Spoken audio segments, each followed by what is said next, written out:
చాలామంది శని సమస్యలతో బాధపడుతూ ఉంటారు. శనిగ్రహం వచ్చింది అంటే చాలామంది భయపడిపోతూ ఉంటారు.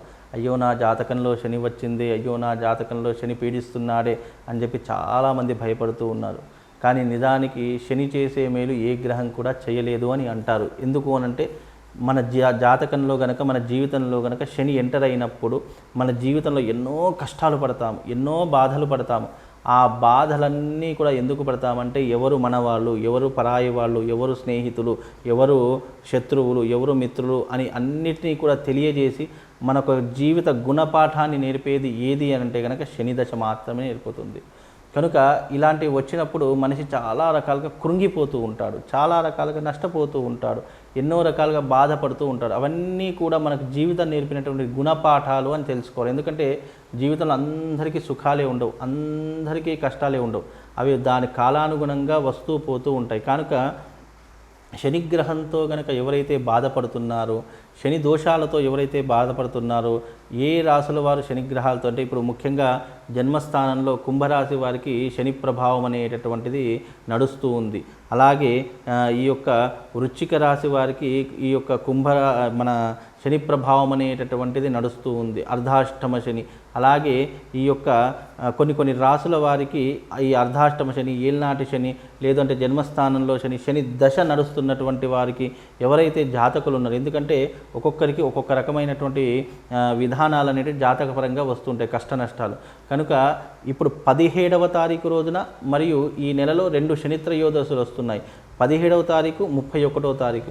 కనుక శనిత్రయోదశి రోజున గనక శనిదేవుణ్ణి ఆరాధించాలి. ఎలా ఆరాధించాలి అంటే గనక మీరు శని భగవానుడి యొక్క సంపూర్ణమైనటువంటి అనుగ్రహం పొందాలనుకున్నా, శని దోషాల నుంచి బయటపడాలనుకున్నా, శనికి సంబంధించినటువంటి ఒక రెమెడీ చెప్తాను.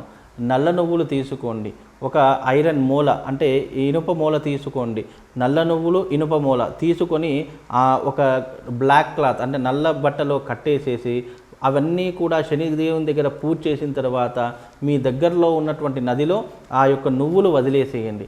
అలా వదిలేయడం ద్వారా ఏమవుతుందంటే శని దోషాలు తొందరగా పోవడానికి మనకు ఒక పరిష్కార మార్గంగా, ఒక రెమెడీగా ఉపయోగపడుతుంది. ఎందుకంటే ఎప్పుడైతే మనం శనీశ్వరుడి దగ్గర పూజించిన నల్ల నువ్వులు నదిలో వదిలేస్తామో, ఎప్పుడైతే అవి క్రిమికీటకాలు చేపలన్నీ కూడా తినడం ప్రారంభమవుతుందో ఆ శని దోషాలు తొలగిపోవడానికి ఇది ఒక పరిష్కార మార్గంగా మనకు సనాతన ధర్మము కొన్ని పరిష్కార గ్రంథాలలో కూడా తెలియజేయడం జరిగింది.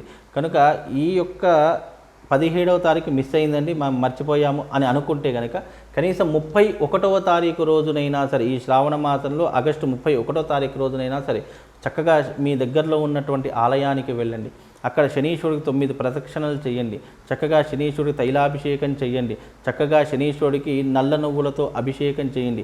అభిషేకం చేసినటువంటి నువ్వులు మళ్ళీ అక్కడ వేస్ట్గా పారేస్తారు. కాబట్టి ఆ అభిషేకం చేసినటువంటి నువ్వులన్నీ తీసుకొని ఒక క్లాత్లో కట్టండి, ఆ క్లాత్లో ఒక మూల వేయండి, మూల వేసేసేసి ఆ యొక్క నువ్వులన్నీ తీసుకొని వెళ్ళి దగ్గరలో ఉన్నటువంటి నదిలో కానీ, బావులలో కానీ, సముద్రంలో కానీ, మీకు ఎక్కడ జలము ఉంటే కాలువలలో కానీ అక్కడ ఆ నువ్వులను వదిలేసినట్టయితే మీకు తప్పకుండా శనిగ్రహ దోషాలు తొలగిపోతాయి, శని బాధలు తొలగిపోతాయి. శని వల్ల ఎవరైతే ఇబ్బందులు పడుతున్నారో ముఖ్యంగా కుంభరాశి వాళ్ళు చేసుకోండి, అలాగే వృశ్చిక రాశి వారు చేసుకోండి, అలాగే ఈ యొక్క కర్కాటక రాశి వారు కూడా చేసుకోండి.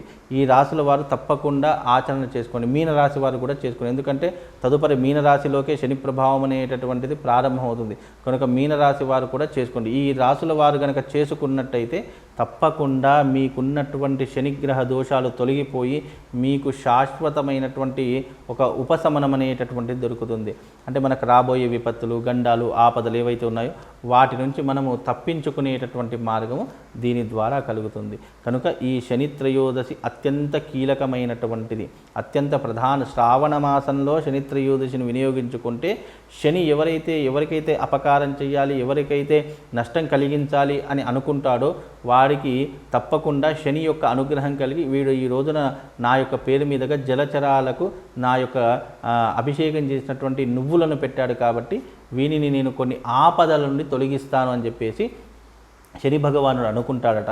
కాబట్టి ఈ శని భగవాను యొక్క అనుగ్రహం పొందాలంటే నేను చెప్పినటువంటి పరిష్కారం చేయండి.